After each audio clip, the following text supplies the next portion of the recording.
Working here sort of turned out to be a little bit of an accident. I came to help my dad for 2 years after I had graduated. After 2 years, our relationship turned out to be very good. After a stormy 10 years from when I was 16 to 26, I went away to the desert for a week and thought about it and said, one more year. That year went by, and another year, another trip to the desert, and that went on for about 10 years. And at that point, I realized I liked working with him, and I decided this is what I was going to be doing. And my dad was always very, very open-minded to a youngster who didn't know that much, but had some ideas, and he was very progressive, so we were able to change the shop from a butcher shop, a very traditional butcher shop, to a place where now people were starting to be couples that were working instead of a mom that would stay at home. And the idea of, Dad, why don't we make chicken soup and sell it, see if it flies, went from making chicken soup to a pretty full-fledged kitchen where we probably, make between 70, 80 different items. Most of the items we borrowed from the best. After trying to make coleslaw 2 to 3 times, I went to my mom and said, Mom, could you teach me how to do this? Because it tasted like hell. I remember making matzo balls. I thought they were great. You could throw them against the wall, they would bounce. You could catch them. They were everything a matzo ball would, you could ask for, but some people were a little more picky. They wanted fluffy matzo balls.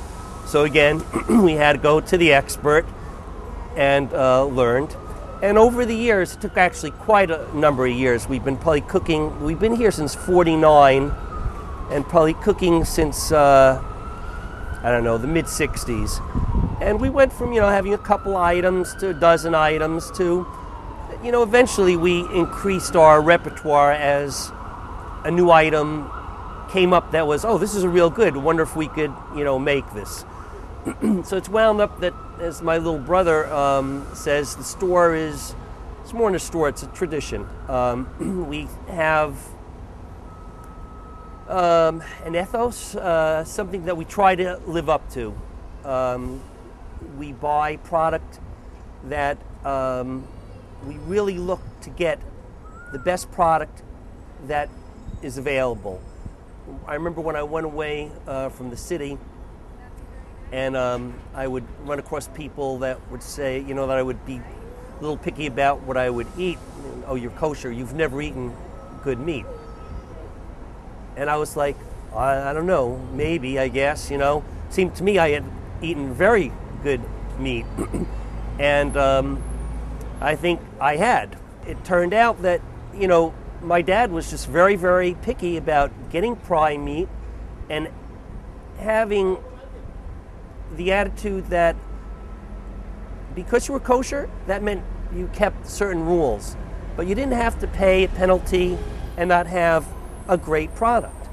And that's something that we've tried very hard to keep up through the years.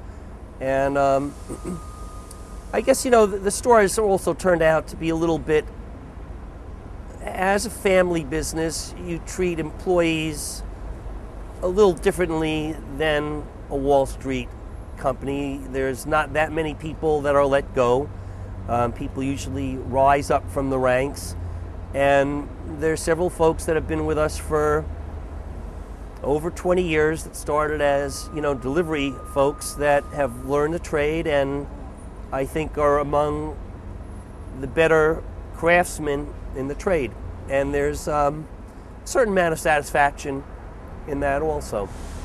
So it certainly turned out to be, for me, a little bit more than I planned. And we try to keep a tradition. My brother is working with me, my brother-in-law, and sporadically we've had some of the kids in. Any cousins that come through the country en route from Israel usually wind up working for a couple of weeks. And so that's a little bit about what the store is.